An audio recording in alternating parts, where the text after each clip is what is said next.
What's going on, guys? My name is Wade with Tech Daily, and in this video, I'll be giving you my full review on the Samsung Galaxy A31. I've actually had this phone for more than a month now, and in that time, I've done a lot of comparisons with this phone to the A51 and A71, and also to some other cheaper devices as well, just trying to figure out where this phone fits in the lineup. The budget and mid-range smartphone space is super crowded in 2020. Samsung's A series lineup gets a new release every few weeks, I feel like, and that puts a phone like this in a tough spot when there are plenty of other options out there. But there's honestly still a lot to like about the A31. I think it's a pretty good phone, certainly worthy of an upgrade if you have the A30 or A30s from last year, and I think in particular, if you can opt for the higher spec version of this phone, the 128GB 6GB of RAM model, that's the one you should go with. That's what I have here, and that's where you'll really get the most value.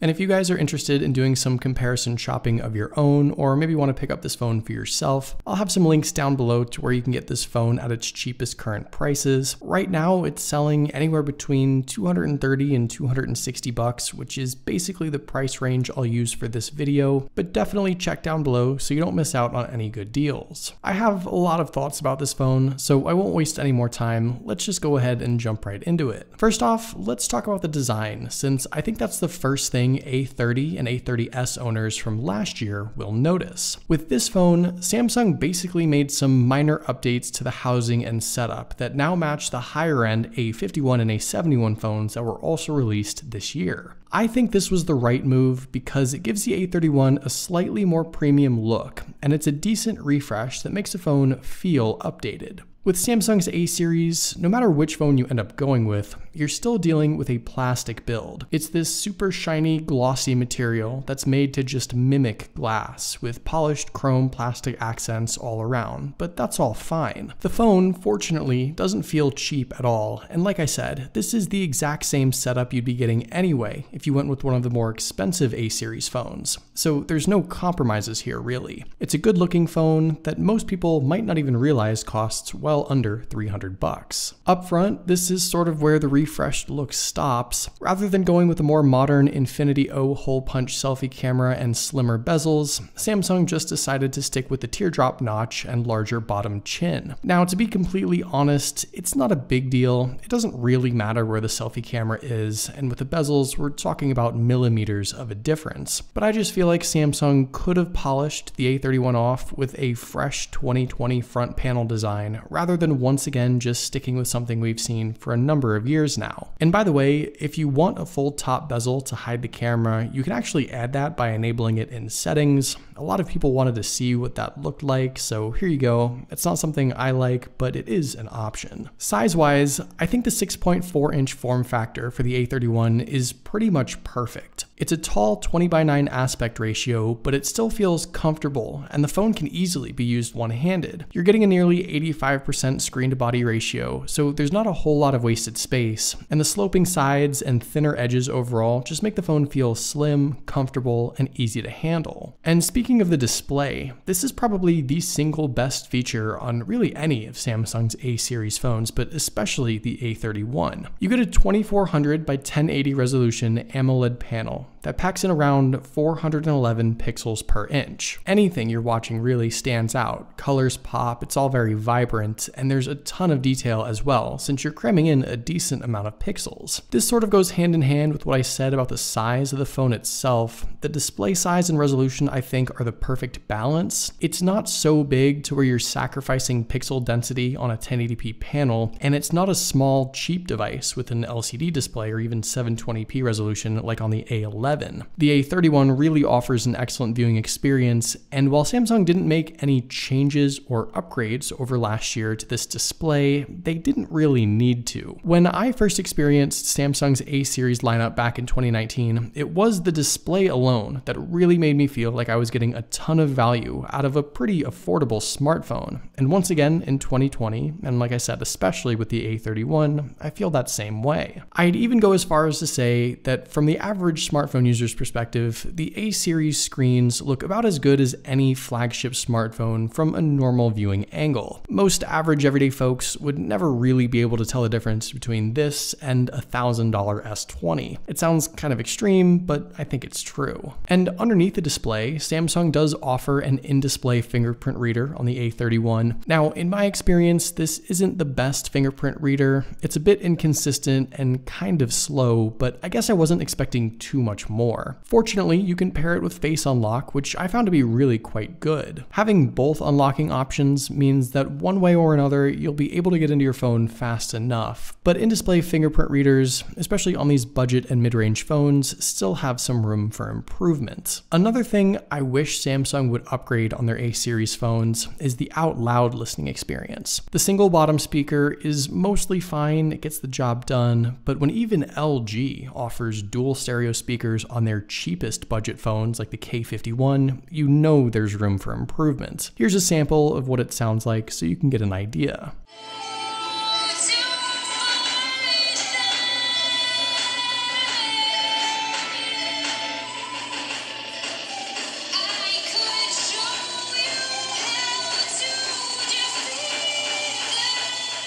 I don't know that Samsung has ever really highlighted their speaker setup on even their most expensive flagships, so I'm not sure they even care all that much, but stereo sound should just be a standard nowadays in my opinion. Fortunately, there's still the trusty old headphone jack down below as well, so you still have the freedom to listen to your content however you like, which is great. So now let's go over the specs and performance, since I think this is probably the thing people have been talking about the most. The A31 comes in a couple different variations. The difference you'll see is in the built-in storage and the RAM options. You can get either 64 or 128 gigabytes of built-in storage. Both options offer SD card expansion, so that's great to see, and either 4 or 6 gigabytes of RAM. Like I said earlier, prices are sort of all over the place for this phone depending on where and when you buy it. But let me just say this, I think to get the most bang for your buck, you should consider the configuration with 128 gigabytes of built-in storage and 6 gigabytes of RAM. That's what I have here. That's far and away the best value. In my experience, you can get that configuration still for $250 or less. Now with that, you get the same MediaTek Helio P65 processor inside, but for me, the chipset has performed better than I expected. Here are the Geekbench and Antutu scores, so you can sort of get a numeric value, but in real-world use, this high-end configuration for the A31 has been a really solid setup. Paired with Android 10 and Samsung's fresh One UI 2, the phone feels fairly quick. And it wasn't very often that I experienced a hiccup or lag issue. When the phone gets pushed a little harder with more apps loaded or even with some gaming, the 6 gigabytes of RAM allowed the phone to keep up. And if you guys saw my speed test comparison with the A51, you'll remember that comparatively it was as good as, and even sometimes better than, the base model A51 with its Exynos processor. This is a phone that can handle just about everything you throw at it with minimal issues,